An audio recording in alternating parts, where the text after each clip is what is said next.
عبدالستار بال فضل الدین با لباس سفید و سمیر با لباس آبی از کابل و فضل الدین با لباس سفید از ولایت تخار وارد میدان شدند.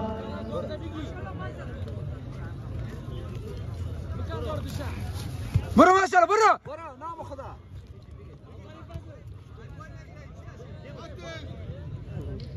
با تعقیب این جوره عبدالستار از تخار و نویدالله از کندوز هر چیز زودتر آماده باشه. بکلا سمیر بکلا برو ماشاءالله.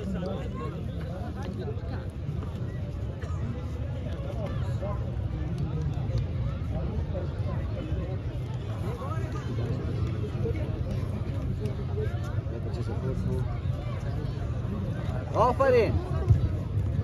مسابقه فعلی بین فضل الدین از تخار و سمیر از کابل. فضل الدین جان با لباس سفید از تخار و سمیر از کابل با لباس آبی.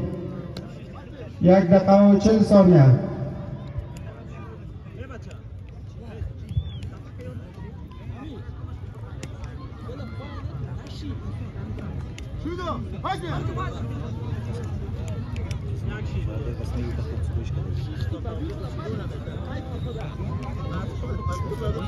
فضل الدین با لباس سفید از تخار و سمیر با لباس آبی از کابل. مسابقه جالب و تماشا میکنیم و تا این حال هیچ یک از ورزشکارای ما موفق به کسب نتیجه نشدن و بازی توسط استاد توفیق استاپ میشه و دوباره آغاز میشه. 1 دقیقه و 20 ثانیه برای ختم این دیدار باقی است.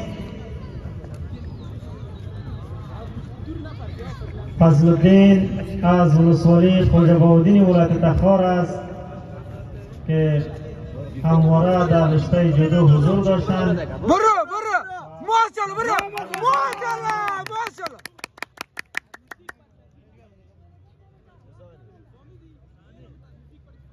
ماشاءالله. ماشاءالله ورزشکار کابل موفق میشه.